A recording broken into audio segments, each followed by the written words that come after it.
사랑하는 백안교회 형제자매 성도 여러분, 우리는 교리문답에서 우리 신앙의 12조항, 그러니까 사도신경은, 우리가 고백하는 사도신경은 12개의 항목으로 나누어져 있어요.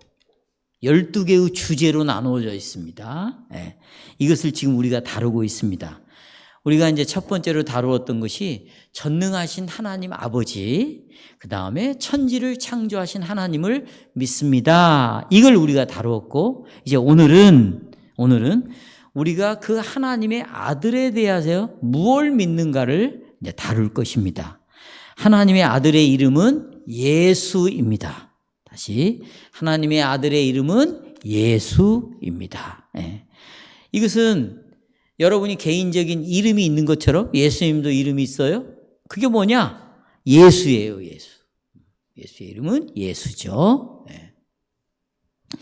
그런데 여러분이 가지고 있는 이름과 이 당시에 사람들이 가지고 있는 이름의 의미가 좀 다릅니다. 우리가 구약과 신약을 보면 그 사람이 갖고 있는 이름은 그게 그 사람의 본질이에요. 우리는 내 이름과 내 자신이 상당히 동떨어져 있어요. 부모는 나를 정말 의미 있게 살라고 이렇게 주어졌는데 실제로 살기는 그 이름하고는 전혀 다르게 살아가는 경우가 있잖아요. 그러나 성경에 나오는 인물들의 이름은 이름대로 그냥 그렇게 되었어요. 그래서 그 이름이라는 그 사람의 본질이고 그 다음에 그 사람이 일생 살아가면서 어떤 삶을 살아야 할 것인가가 그 이름 속에 들어있고, 또 그 이름에는 약속이 들어있습니다. 약속이 담겨져 있어요. 이런 의미에서 이름은 굉장히 중요한 의미가 있었습니다. 예를 들어 볼까요? 왜 에서라고 지었는가? 그는 태어날 게 붉게 태어났기 때문에, 붉게. 그러니까 아마 붉은색의 피부를 가졌든지 아니면 그런 몸에 그런 붉은 털이 많이 난 것 같습니다. 그래서 에서라는 이름을 지어줬는데, 실제로 에서는 삶을 살아갈 때 붉은 자처럼, 실은 붉다 하는 것은 성경에서 그렇게 썩 좋지 않은 의미거든요. 어쨌든지. 또 여러분이 잘 아시는 하나님께서는 모든 민족들의 아버지라는 이름으로 아브라함을 아브라함으로 바꿔주셨어요. 아브라함이라는 이름은 모든 민족들의 아버지라는 뜻입니다. 또 하나 재미있는 이름은 호세아는 이스라엘 백성들이 하나님의 언약을 파기했고, 그래서 이스라엘 백성들이 하나님의 심판 아래에 있다라는 것을 나타내기 위해서 자기 아들 중에 하나를 내 백성이 아니다라는 뜻으로 로함미라고 이름을 지어줬어요. 자, 베들레헴에 태어난 아기도 이름을 지어줘야 되죠. 그러나 마리아와 요셉은 자기 나름대로 생각을 해서 이름을 짓거나 아니면 친척들의 이름을 따라서 연관되어져서 이름을 짓지 않아야 했어요. 왜냐하면 천사가 요셉에게 나타나서 이름을 알려줬죠. 그 이름을 예수라 하라. 뜻까지 설명했어요. 이는 저가 자기 백성을 죄에서 구원할 자다. 구원자다. 구주다. 그래서 예수의 이름의 뜻이 구주가 되는 거예요. 예수님은 나의 구주시오 라고 말할 때 그것은 구주라는 말을 다른 말로 예수다 이렇게 말을 해주는 것이죠. 그래서 이 요셉과 마리아는 천사의 명령에 순종했습니다. 왜냐하면 이 천사는 하나님이 보낸 종이라는 사실을 알았기 때문입니다. 그래서 베들레헴에서 태어난 이 아이는 이름이 뭐라고 불려져요? 예수다 이렇게 불려졌습니다. 따라서 여러분, 예수라는 이름을 고백한다. 내가 예수님 이렇게 이름을 고백한다는 것은 무슨 뜻일까요? 바로 예수라는 말은 구주라는 뜻인데, 여러분이 예수를 여러분의 구주로 고백한다면, 예수님을 고백하는 것은 예수님을 구주로 고백한다면 여러분의 유일한 구원자는 누구시다? 예수님밖에 없다. 나는 이 사실을 믿습니다. 라고 말하는 것입니다. 그리스도인들이 이 예수라는 이름을 고백하는 것은 정말 기쁜 일이에요. 정말 감사할 일입니다. 왜냐하면 그리스도인들은 자신들의 죄로부터 구원할 구주가, 자기가 죄인인 걸 알아요. 여기서 구원할 구주가 반드시 필요하다는 걸 알기 때문에 구주로 예수를 고백하는 것은 정말 기쁜 일이에요. 기쁜 일 아니겠어요?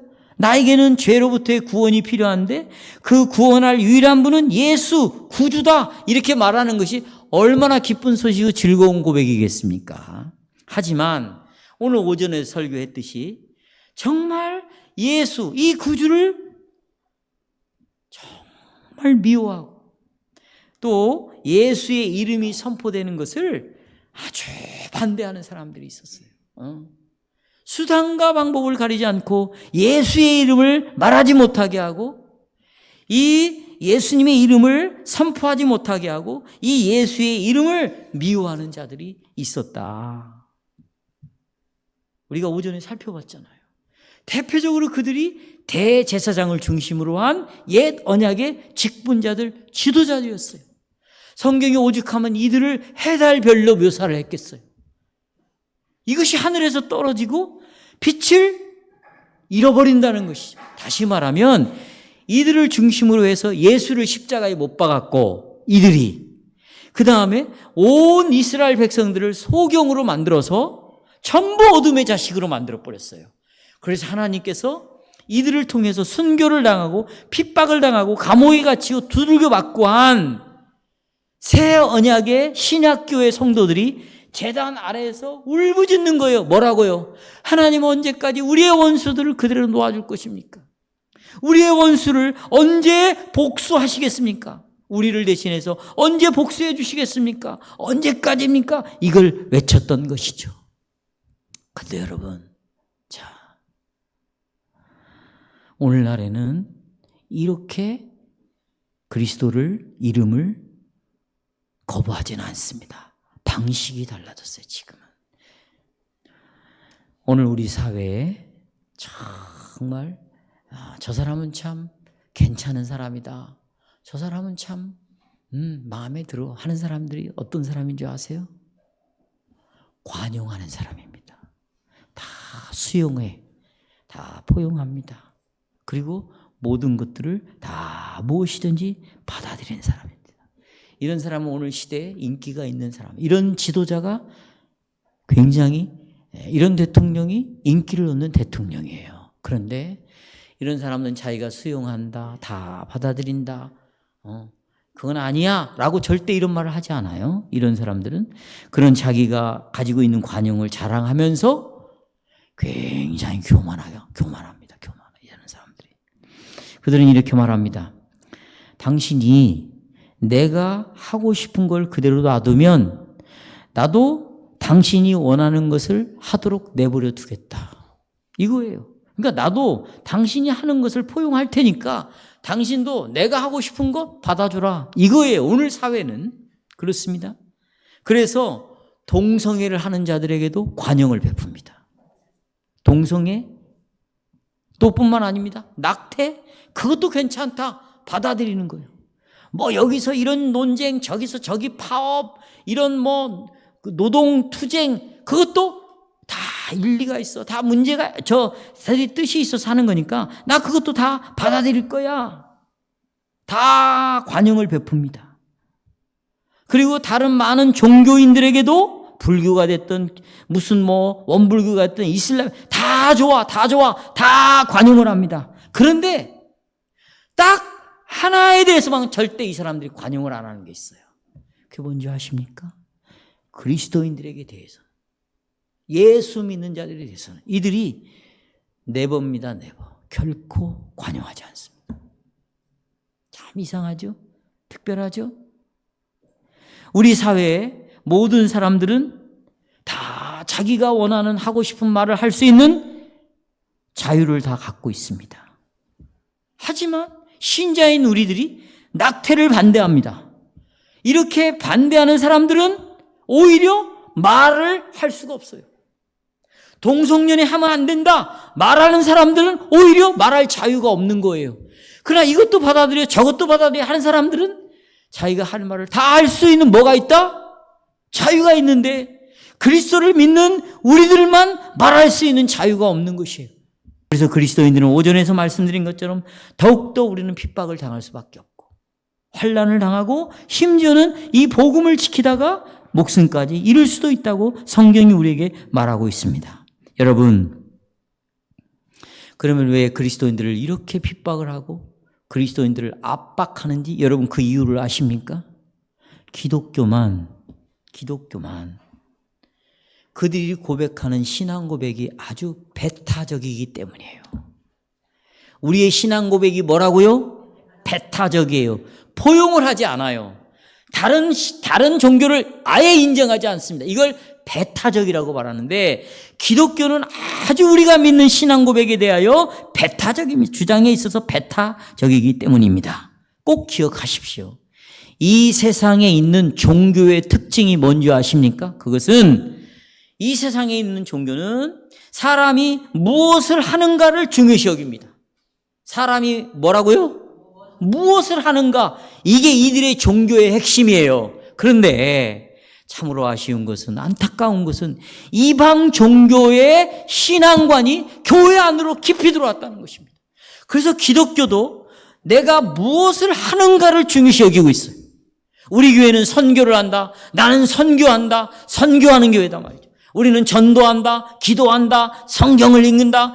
성경을 이거 쓰는 거 뭐라고 그래요, 이거? 필사한다.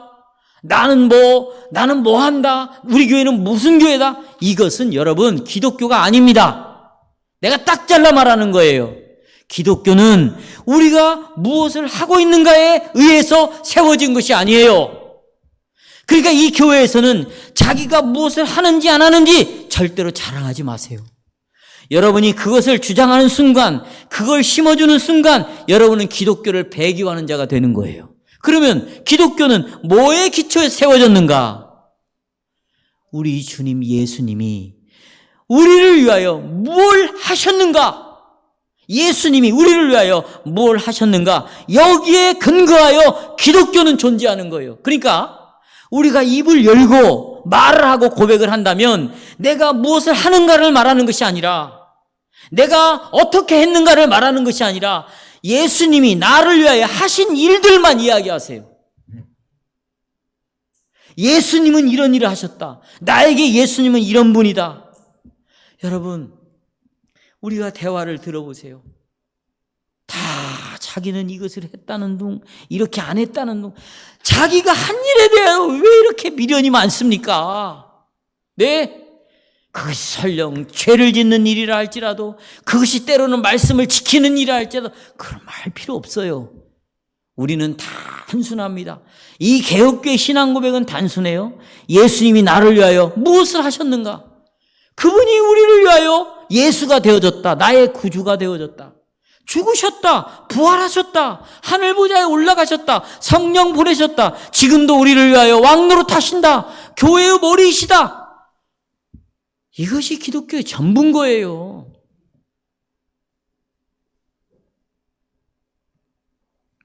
예수님 우리를 위해서 죄값을 치르셨습니다. 그래서 우리의 구원은 죄값을 치르신 일을 했으니까 우리의 구원은 오직 누구를 의존해야 되겠어요? 그렇죠. 예수 그리스도에 의존합니다. 오직 예수만 믿는 이 신앙, 이것을 하나님 우리에게 요구하고 있다. 무슨 봉사, 헌신, 그거보다 더 중요한 것은 나는 예수만 믿는다. 예수로만 구원을 얻는다. 하나님이 이것을 우리에게 요구하고 있어요. 왜요? 하나님과 우리를 화목케 할 수 있는 유일한 구주는 예수밖에 없기 때문입니다. 우리는 오늘 설교를 그래서 이렇게 주제를 정합니다. 유일하신 구주 예수만 믿고 확신하라는 거예요. 두 가지를 말씀드립니다. 우리의 구원은 전적으로 예수에게만 달려 있습니다. 사랑하는 성도 여러분, 오늘 오후에 읽었던 말씀을 살펴보면 예수님이 이제 하늘에 오르셨습니다. 그리고 교회에 성령을 부어 주신 후에 어떤 사건들이 이제 일어나기 시작합니다. 오순절, 성령이 오신 다음에 사건들에 일어나는데 거기에 초점을 맞출 것입니다. 오순절날에 사도들이 예수님이 죽으시고 또 죽은 자 가운데서 다시 부활했다라는 이 복음을 선포할 기회를 얻었어요. 그래서 복음을 선포했습니다. 그랬더니 사람들이 첫째, 회개하고 두 번째, 예수의 이름으로 세례를 받고 죄사함을 받는 이런 놀라운 역사가 일어났습니다. 아시죠, 다? 그러고 난 다음에 시간이 흘러서 베드로와 요한이 시간이 되면, 오늘도 오전에 말씀드렸잖아요. 성전에 가서 습관처럼 기도를 했습니다. 기도 굉장히 중요하죠. 그랬더니 성전 문 앞에 안진뱅이가 앉아서 구걸을 하고 있었어요. 그런데 베드로가 그에게 이렇게 말합니다. 그의 눈을 주시하면서, 여러분 지금 베드로는 뭐 하러 갔어요? 이 손은 뭐 하는 손이에요? 자, 안진뱅이는 늘 그 손으로 어디를 짚고 있을까? 땅을 짚고 더러운 손이에요. 근데 기도하는 손이 이 더러운 손을 딱 잡는 거예요. 잡는데 뭘로 잡냐면, 은과 금은 내게 없다. 그러나 누구의 이름? 예수, 아까 제가 이름 얘기했잖아요. 나사렛 예수의 이름으로 일어나 걸어라. 그랬더니 이 사람이 걷고 뛰면서 베드로와 함께, 요한과 함께 하나님을 찬송했습니다. 여기서 중요한 것은 이 기적이 누구의 이름으로 일어났다는 거예요. 예수의 이름으로 일어났다. 그런데 여러분, 성전 주위에 얼마나 많은 사람들이 모여 있겠어요. 이 광경을 다 두 눈으로 보았어요. 너무 충격적이었어요. 나면서 안진뱅이 이 사람이 어떻게 이 사람이 걸을 수 있게 되었는가? 뭘로 베드로는 이 사람을 걷게 했는가? 알고 싶어 했습니다. 그래서 베드로에게 사람들이 몰려들었어요. 구름대처럼 몰려들어가지고 어떻게 이 사람을 고쳤는지 알려달라고 말하니까 베드로가 하는 말이, 야, 은과 금으로, 내 힘으로, 그건 뭐예요? 은과 금은 없다. 그 말은 나에게 이 안진뱅이를 일으킬 수 있는 능력이 없다. 그런 뜻이에요. 내 능력으로 일어나는 것이 아니라, 자, 보십시오. 사도행전 3장 16절 핸드아웃 다 보세요. 그 이름을 믿음으로, 여기 이름이 나옵니다. 그 이름이 또 나옵니다. 그 이름이 너희가 보고하는 이 사람을 낫게 했으니 예수로 말미암아 난 믿음이 너희 모든 사람 앞에서 이같이 완전하게 낫게 했다. 이렇게 설명을 했습니다. 그랬더니요, 두 가지의 반응이 일어나는데요. 사람들이 다 예수의 이름을 믿는 거예요. 누구의 이름을 믿어요? 예수의 이름을 믿고요. 아까 우리가 읽었잖아요. 몇천 명이 회개하고 돌아와요? 5천 명이 예수를 믿겠다고 온 거예요. 50명도 아닙니다, 여러분. 500명이 아니에요. 5천 명이 돌아오는 거예요. 그런데 거기 누가 있었냐? 유대인 지도자들이 있었어요. 제사장들, 각종 그 직분자들이 있었잖아요. 이 사람들은 그 베드로가 전하는 예수라는 이름을 전파했을 때 그분을 믿기는 커녕, 회개하기는 커녕 믿지도 않고 회개하지도 않았습니다. 베드로와 요한이 여전히 백성들에게 말하고 있는 동안에 거기에 제사장도 있어요. 그 다음에 성전이니까 성전을 지키는 경비대장도 있습니다. 사도계인도 있었어요. 그런데 이걸 딱 듣더니 저것이 예수의 이름을 말해? 예수의 이름을 말하고 있어? 그리고 그걸 딱 가로막아 버렸어요. 왜? 예수의 이름을 내세워서 예수님은 너희들이 죽였지만, 십자가에 죽였지만, 그러나 하나님의 능력으로 3일 만에 다시 살아났다. 이것을 굉장히 불쾌하게 생각을 했기 때문이에요. 불쾌하게 생각했습니다. 그래서 유대인 지도자들은 이들을 싹 잡아서 아까 어디다 집어넣었어요? 저녁에 감옥에 집어넣어 버렸어요. 그러지만 저녁이니까 너 그 다음 날까지 감옥에 있으라고, 그 다음 날까지 감옥에 집어넣습니다. 여러분, 이스라엘 종교 지도자들은 예수님을 심히 불쾌하게 생각합니다. 마찬가지로 거짓 복음을 가지고 교회를 다니는 사람들, 잘 들으십시오. 거짓 복음을 가지고 정말 교회를 다니는 사람들, 그리고 이 세상에 있는 아까 관용 뭐든지 다 배타적인 수용하는 이런 사람들은 여러분 입에서 예수라는 이름이 나오면 그들도 똑같은 행동을 취할 수밖에 없다. 곧바로 여러분을 공격할 수밖에 없고, 여러분에게 고난을 가할 수밖에 없고, 여러분을 향하여 짜증을 내고, 여러분을 향하여 굉장히 불편한 태도를 보인다는 것입니다. 그러나 그런 말을 안 해보십시오. 여러분이 굉장히 포용해 보십시오. 너도 좋고, 그래, 너도 와라. 난 너도 좋다. 너도 사랑할게. 너도 사랑할게. 그러면 여러분들은 정말 인기 있는 친구가 될 것이고, 그 직장에서도 여러분을 싫어하는 사람이 한 사람도 없어요. 그러나 어느 날 여러분 입에서 예수의 이름이 딱 나오는 순간, 그때 여러분들은 그들로부터 미움을 받게 된다. 그것이 지금 성경을 찾아보면 찾아볼수록 오전도 그렇고 오후도 그렇고 이런 일들이 벌어집니다. 그래서 여러분, 이 저 보기 싫은, 꼴 보기 싫은 저렇게 증오하고 미워하는 그 예수를, 저걸 제거하자. 종교 지도자들이 모였어요. 작전을 꾸몄습니다. 조직적으로. 그리고 심지어는 예수에 대해서 거짓 증인을 세웠어요. 예수님이 그러지도 않은데 그렇다고 거짓 증인을 세웠습니다. 그리고는 대제사장을 중심으로 해서 예수를 제거하자. 그리고는 가룟 유다를 이용해서 은 30냥에 팔게 하고 그놈을 예수를 넘겨받고 그 다음에 십자가에 못 박아 죽었어요. 죽였어요. 그래서 이들은 계시록에 말한 대로 하나님의 원수가 되는 거예요. 그리스도의 대적이 되는 거예요. 그리스도의 적이 되니까 그리스도를 믿는 우리의 적이 되는 거예요. 왜? 그리스도를 죽인 자는 그리스도를 믿는 자도 죽이게 돼 있어요. 그래서 죽였어요. 그러니 그리스도인들의 적도 된 것이에요. 그래서 제거하면 두 다리 뻗고 편하게 잘 줄 알았어요. 잘 줄 알았어요. 그런데 그리스도의 죽음이 끝이 아니었습니다. 예수의 죽음은 문제의 시작에 불과했어요. 이제 시작이 일어나요. 죽였어요. 굴을 파가지고 그 안에다가, 그 무덤에다가, 우린 땅에 묻지만 그들은 굴 속에 집어넣는데 시체를 넣는데 그 다음날 아침에 가보니까 시체가 없는 거예요.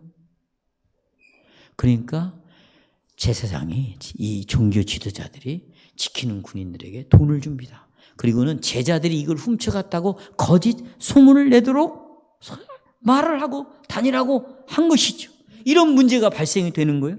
그 다음에 또 하나의 문제가 이제 죽으면 끝나는 줄 아는데 시체가 사라지는. 왜? 부활했으니까. 그 다음에 또 다른 문제가 뭐냐면 공부도 안 한 사람들이에요. 무식한 갈릴리 어부들이에요. 그런데 이들이 너무나 똑똑하게 변해 있는 거예요. 그리고 이들의 가치관이 자기네들을 압도해버리는 거예요. 말에 힘이 있어가지고 도저히 말로 이길 수가 없는 자들이에요. 또 용기가요, 얼마나 대단한지 죽음이 와도 죽음을 두렵지 않은 이런 사람들로 갑자기 변해 있는 거예요. 이해할 수가 없죠. 이런 문제가 또 오기 시작합니다. 또요, 아주 아까 우리가 살펴봤지만 더 놀라운 건 이 사람들이 지혜가 있고 똑똑하고 용기가 있고 담력이 있을 뿐만 아니라 기적까지 행하는 거예요. 죽은 자도 살려내, 안진뱅이도 일으켜, 그러면서 그렇게 싫어하는 예수의 이름으로 고쳤다라는 말을 사람들에게 전달하고 전하고 다니는 거죠. 그러니까 예수만 죽이면 끝나는 줄 알았는데 그 위에 부활의 사건, 그리고 예수를 믿는 제자들에게서 나타난 사건, 그 복음을 통해서 사람들의 놀라운 변화가 일어나기 시작하죠. 이걸 예수님의 대적자들은 뭘로도 막을 수가 없어요. 그러니까 이제 어떤 일을 하냐. 베드로 요한은 최고의 법정에 세워요. 그게 사내들인 공회라는 거예요. 들어보셨죠? 따라서 사내들인. 이게 여기에 이 공회에 이게 국회의사당과 같은데 여기 누가 있냐면 최고의 통치자 있어요. 장로들, 대제사장들, 서기관들, 그리고 제사장의 그 유명 가문의 사람들이 다 여기서 회원으로 구성되어 있습니다. 그러니 여러분, 이런 대단한 권력이 있는 이 사람들이 모여서 조직적으로 예수를 대적하고 있고 예수 믿는 사람들을 대항하고 있으니까 얼마나 강력한 힘을 가지고 있는 자들입니까? 그래서 베드로와 요한은 이제 법정에 끌려가 가지고 설명하라고 요청을 받습니다. 이렇게 말합니다. 여러분, 산헤드린 공회 회원들이, 야, 너희들 무슨 권한으로 이 예수를 전하냐? 누구의 이름으로 예수를 두 가지, 무슨 권한으로 이걸 전하냐? 이게 무슨 뜻이냐면, 산헤드린 공회에서 허락하는 허가증이 없으면 절대로 성경을 말할 수가 없어요. 이걸 말하려면 허가증을 받아야 돼. 그런데 우리가 너희들을 허가해 준 적이 없는데 왜 불법적으로 예수를 이걸 전하고 다니냐 이거예요. 그러니까 법을 어겼기 때문에 감옥에 들어가고 만약에 듣지 않으면 죽여버릴 수도 있어요. 이게 보통 죄가 아니거든요. 이 문제는 예수님 당시에도 이 산헤드린 공회에서 예수님에게 물었던 질문의 핵심이에요. 네가 무슨 권한으로 하나님의 아들이라고 말하고 하나님이라고 말하고 나 외에는 구원이 없다고 말하느냐. 이 죄 때문에 죽였거든요. 그러니까 이 고난의 문제는 합법성의 문제고 불법이냐 합법이냐의 문제고 이것은 예수님 당시에도 중요한 문제였고 사도들에게도 굉장히 중요한 문제이고 여러분과 저에게도 중요한 문제가 되는 거예요. 여러분이 도대체 무슨 권한으로 입을 열어 예수를 믿으라고 말하는가? 이 권한을 누가 주었는가? 내 자신이 스스로 만들어낸 건가? 내가 공부하고 깨달아서 나는 지금부터 예수를 전해야 되겠다고 말하는 건가? 아니면 성령이 내 입을 열어 예수는 곧 구주다. 너가 예수를 믿으면 구원을 얻고 믿지 않으면 멸망을 받는다. 라는 이 말을 누구의 권한으로 전하는가? 누구의 이름으로 전하는가? 여러분이 그냥 어디 조그만 동네 교회 안에서 배운 정도로 그렇게 생각을 하고 있다면 절대 여러분 입으로 예수라는 이름을 안 부를 것이에요. 여러분 가만히 생각해 보세요. 그런 자들은 예수 편에 있지 않은 자들이에요. 예수를 대적하는 편에 있는 거예요. 왜요? 예수를 대적하는 자들은 예수의 이름을 막는 자들이거든요. 그런데 내가 입이 막혀서 예수를 말하지 않는다면 예수를 대적하는 편에 있는 거고요. 나는 잘 모르겠어요. 그 사람이 구원을 얻었는지 어쩌는지는. 하나님 권한이니까. 여러분 생각해 보세요. 예수를 믿고 순교하는 사람들이 예수의 입을 열어 예수를 말하지 않는 사람들을 하나님 저들을 왜 놓아두냐고 왜 용서하지 않냐고 말하지 않겠어요? 자기들은 전하다가 고난을 받고 핍박받고 죽임까지 당했는데 예수를 믿는다고 하면서도 입을 열지 않고 있다. 예수를 신앙으로 고백하지 않고 있다. 여러분 하나님 이런 사람들 어떻게 하시겠어요? 저는 잘 모르겠어요.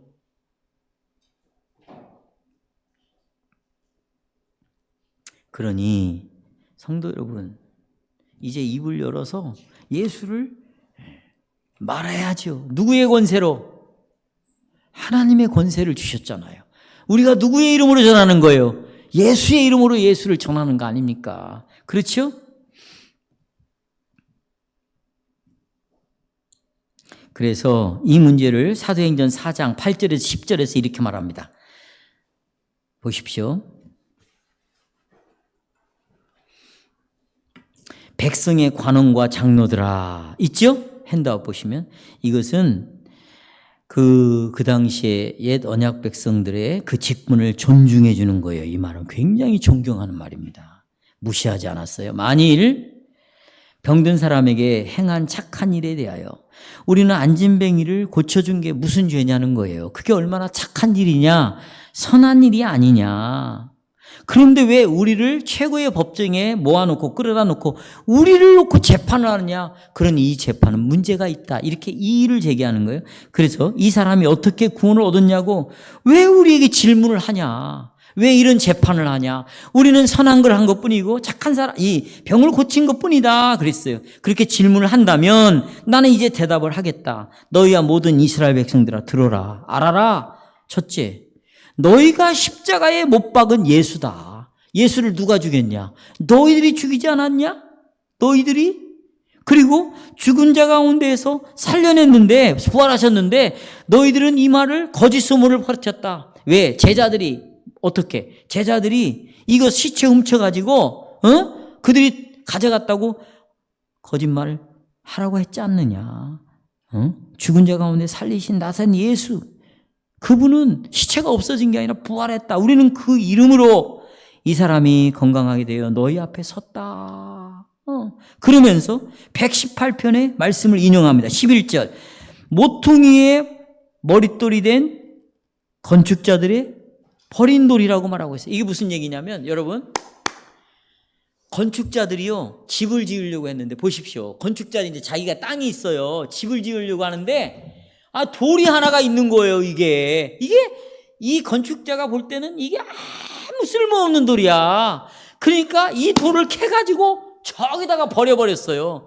근데 버려진 이 돌을 하나님이 구주로 만들어 세워버린 거예요. 그러니까 유대인들은, 이스라엘 백성들은 예수가 걸림돌이야, 이 예수가 아주 필요 없는 돌이라고 생각을 해서 예수를 십자가에 죽여버렸어요.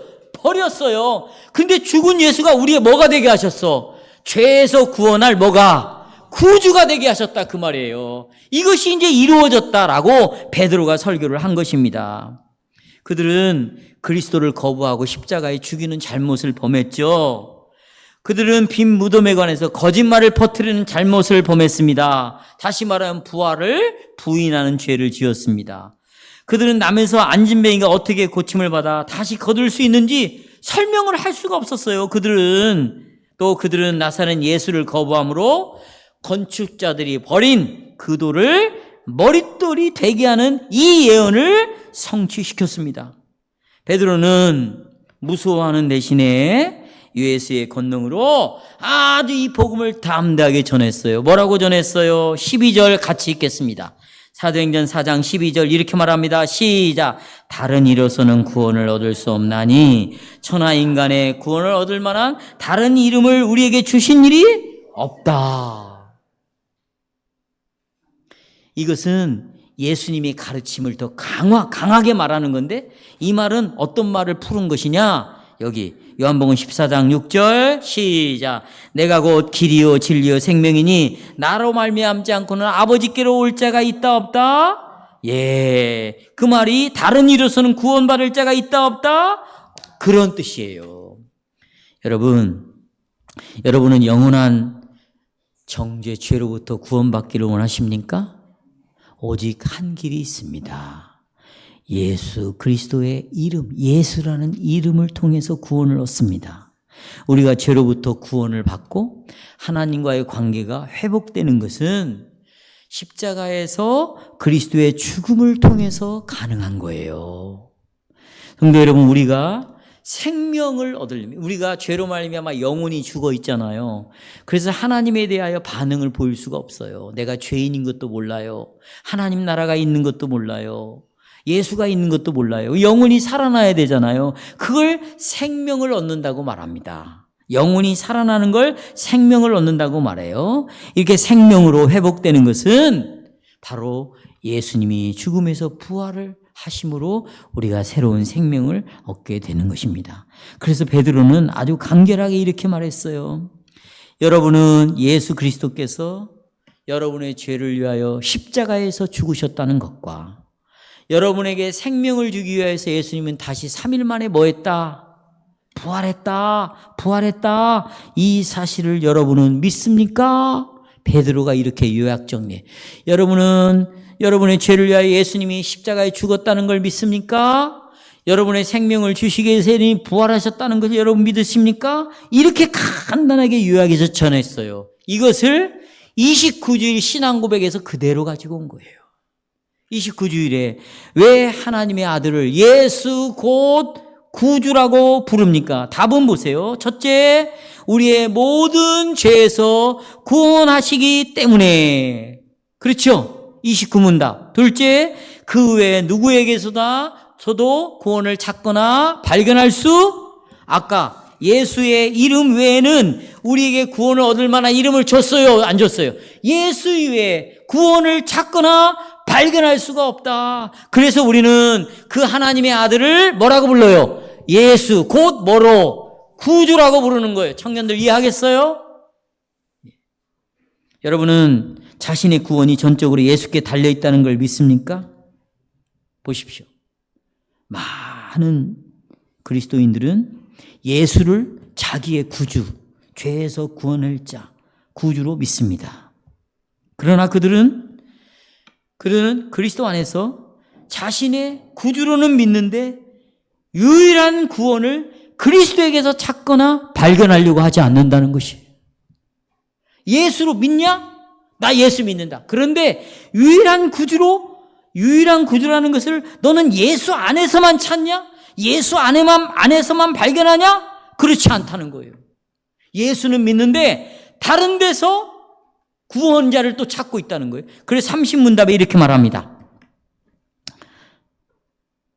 자신의 구원과 복을 성인들에게서 찾아, 자기 자신에게서 찾아, 다른 데서 찾는 자들은 유일한 구주 예수를 믿는 것입니까? 질문하죠. 답은 단순해요. 믿는다, 안 믿는다? 이 사람은 예수를 믿고 있는데 아직 연약한 자야. 아직 뭘 몰라. 그건 여러분들이 그 영혼을 죽이는 거예요. 딱 잘라 말합니다. 나는 예수를 믿는데 다른 데서 구원을 또 찾아? 그러면 이 사람은 예수를 믿는 자입니까? 아닙니까? 아닙니다. 그들은 보십시오. 유일한 구주 예수를 말로는 자랑해. 나 예수 믿는다. 자랑을 하지만 사실상 부인합니다. 예수님이 완전한 구주가 아니든지 아니면 참으로 이 구주를 영접한 자들이 그들의 구원에 필요한 모든 것을 누구에게서만, 예수님에게서만 찾든지 둘 중에 하나. 그러니까 구주를 안 믿든지 아니면 구주에게서만 찾든지 둘 중에 하나가 참이라 그 말이에요. 이 교리문답이 기록된 시대의 많은 신자들은 로마 캐톨릭의 가르침을 받았겠죠. 그렇죠? 그래서 그들은 마리아나 다른 성인들을 숭배했어요. 들어보십시오. 이 당시의 캐톨릭 신자들이 예수를 안 믿은 게 아니에요. 예수를 구주로 믿었어요. 그런데 그 옆에 예수만 갖고는 안 된다는 생각을 가지고 있었어요. 성인들이 필요하다. 예수의 어머니 마리아가 필요하다. 그래서 곁에 마리아를 두고 마리아에게 기도를 함으로 예수도 믿지만 마리아의 도움을 받아야 내 죄가 용서된다고 생각을 하고 구원을 얻을 수 있다고 생각을 한 것이에요. 그러니까 마리아와 다른 성인들을 옆에다가 예수에 나란히 둔 것입니다. 로마 교회의 많은 성도들은 또 성인들을 통해서 구원을 얻는다고 믿었어요. 그 다음에 자기 자신을 통해서도 구원을 얻는다고 믿었어요. 다시 말하면 자기가 세례를 받을 때 또 성찬에서 떡과 잔을 마실 때 마술적으로 하나님의 능력이 초월적으로 자기 안에 들어온다고 마술처럼 그렇게 믿고 있었어요. 그래서 능력이 들어오면 자기는 어떤 선도 행할 수 있다고 하는 것이죠. 선을 행할 수 있다. 그래서 이런 것들이 구원의 조건이 될 수 있다. 그러니까 구원을 얻기 위하여 자기 자신 안에 들어온 능력을 통해서 선을 행하고 그 선을 통하여 구원을 얻을 수 있다고 생각을 한 것이에요. 뿐만이 아닙니다.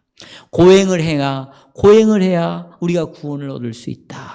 구원을 해야. 또 내가 선행을 해야 내 죄값이 점점 치러지고 그리고 구원을 얻을 수 있다. 이런 생각을 많이 했습니다. 하지만 복음은 전혀 다른 교훈입니다. 예수님은 유일한 구주이시다. 예수님 우리를 죄로부터 구원할 수 있는 유일한 분.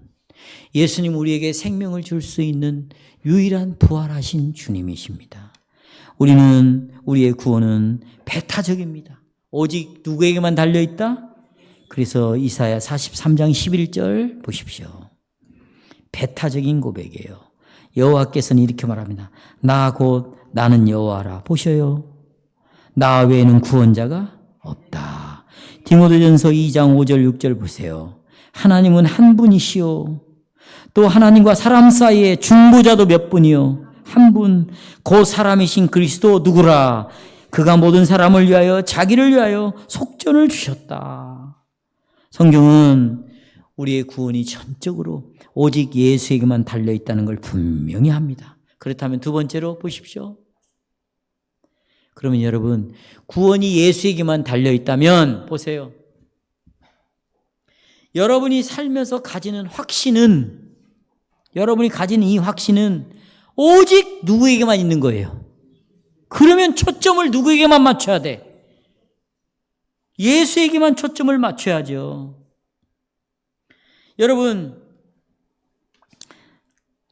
여러분은 예수의 이름을 고백함으로써, 나는 예수를 믿는다고 고백함으로써 나에 관한 구원, 그리고 내가 받아야 할 복, 이것은 전적으로 구주 예수께 의존해야 한다는 걸 여러분이 인정한 것이 아니냐고요. 그렇게 인정했으니까 예수의 이름을 고백한 것이 아니냐고요. 만약 이것이 사실이라면 여러분이 말하는 방식에 있어서, 여러분이 살아가는 모든 삶의 방식에 있어서 오직 초점이 예수에게만 맞춰주는 삶을 살아야 되지 않냐고요. 예수님은 우리의 삶에 초점이 되어야 합니다. 그리고 여러분이 삶을 살아가면서 내가 갖는 소망을 오직 예수에게서만 찾아야 되는 거죠. 여러분이 가지고 있는 이 불신앙, 의심,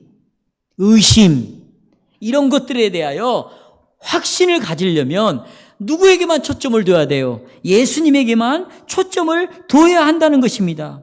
이것은 유대인들의 최고 법정 앞에서 체포되어 끌려온 사도들이 우리에게 분명히 보여준 것이에요. 목숨이 위태로운 이런 상황 가운데서도 정말 그 대단한 종교적인 지도자들이 더 이상 예수를 말하지 말라고, 입을 다물라고, 그렇지 않으면 죽이겠다고 목숨의 협박을 했을 때도 보세요. 베드로와 요한이 뭐라고 말했는가? 4장 18절 보세요. 같이 읽어볼까요? 시작. 베드로와 요한을 불러 경계하여 도무지 예수의 이름으로 말하지도 말고 뭐하지도 말아라. 그런데 19절 뭐라고 말합니까? 시작. 하나님 앞에서 너희 말을 듣는 것이 하나님의 말씀을 듣는 것보다 뭐한가? 옳은가 판단해보라.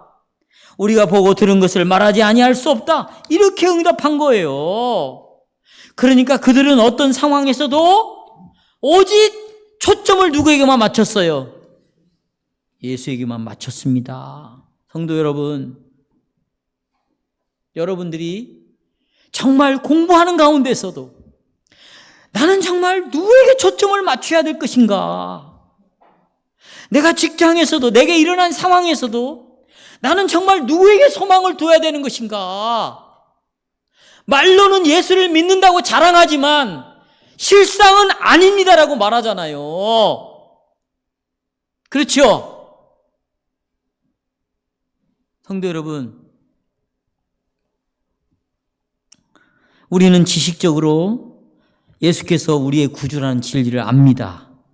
죄값을 치르기 위하여 죽으셨고 정말 우리에게 생명을 주기 위해서 다시 살아났다라는 이 복음의 교훈은 여기에 앉아있는 여러분과 저는 매우 친근한 진리예요.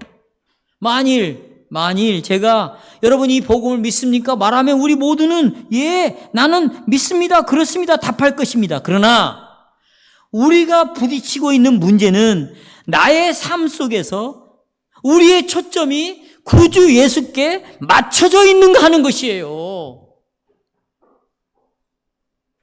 사랑하는 성도 여러분, 여러분의 삶의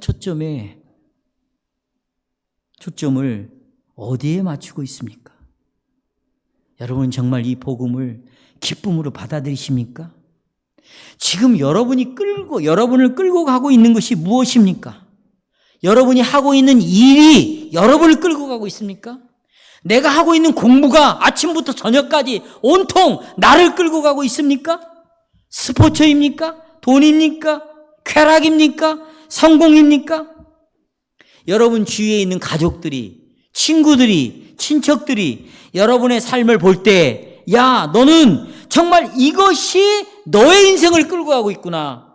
너는 무엇을 하든지, 어떤 상황에 있든지, 어떤 시간에 있든지 네가 정말 바라보고 초점을 맞추고 있는 것은 바로 이것이구나 라고 말할 때 그것이 예수입니까? 아닙니까?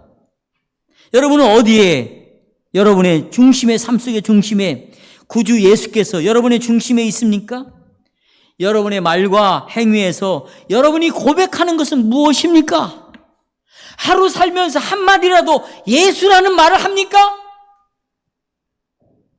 여러분이 나가서 돌아와서 정말 예수 안에 당신 잘 있었냐고 말을 합니까? 예수 이야기 끊으려고 하면 아이고 나는 피곤하다. 그만 자자. 오늘 주일 하루 종일 우리가 공부하고 예배 드렸으니까 저녁에는 좀 자유롭게 지내자. 여러분 그러십니까? 도대체 나는 지금 여러분에게 예수를 믿습니까를 물어보는 것이 아니라 그분이 유일한 구원자요? 그분이 예수라면 내 삶의 중심에 정말 누가 자리를 잡고 있는가? 나는 여러분에게 지금 이것을 묻고 있습니까? 여러분 지금은 속도의 시간 얼마나 이 세상이 빠르게 지나가는지 몰라요. 해야 할 일이 너무 많습니다.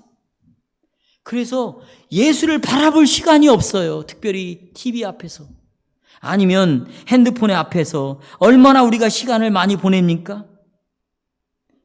여러분은 여러분 직장에서 잠시라도 일을 하다가 식사 시간이 되면 기도문을 펼치고 다시 주님을 바라보는 기도를 합니까?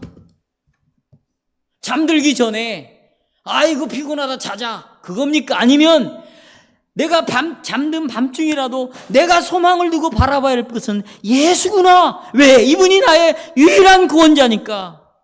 죄에서 나를 건질 유일한 분이니까. 그 어떤 피조물에게서도 내가 구원을 발견할 수 없으니까 잠자리에서도 나는 예수를 바라보고 잡니다 라고 여러분 그러고 잠자리에 듭니까?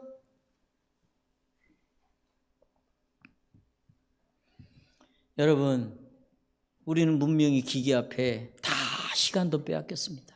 정신도 팔려 있어요.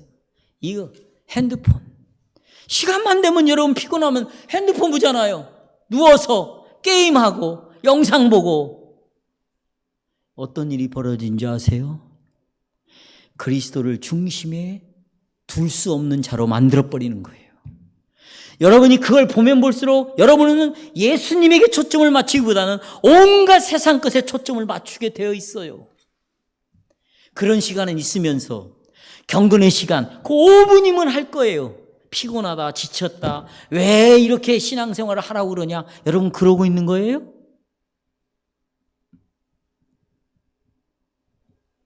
우리는 정말 중요한 것을 잃고 있습니다. 그리스도와 떨어져서는 아무런 소망이 없어요. 여러분 주말을 왜 기다렸습니까? 주말을 왜 기다려요? 드디어 오늘이 주말이구나. 주말이 지나면 이제 내가 주의 날이 다가오면 하나님을 만나고 예배를 드리니까 이 주말이 정말 나에게는 정말 기다렸다.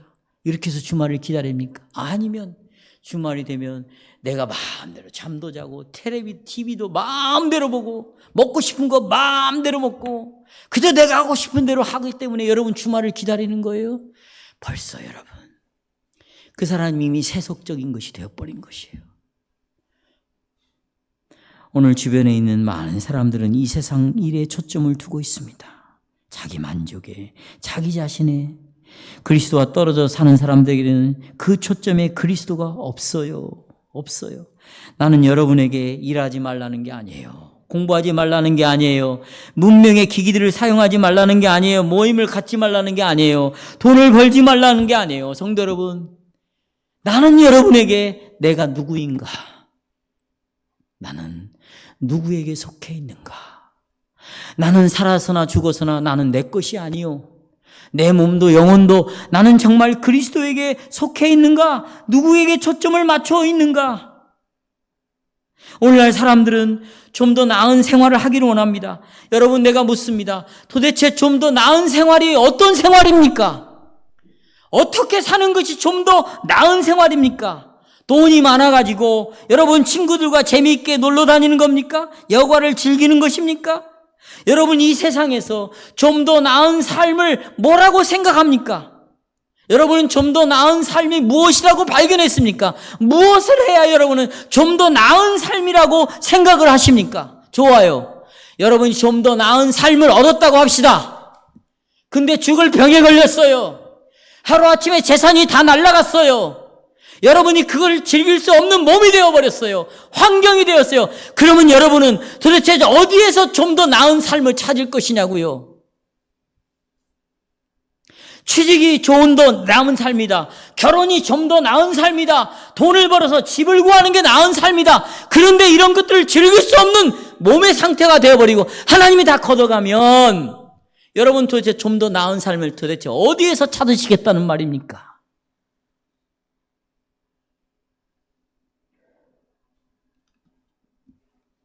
결론으로 성경은 이 삶을 제시해요. 결론입니다.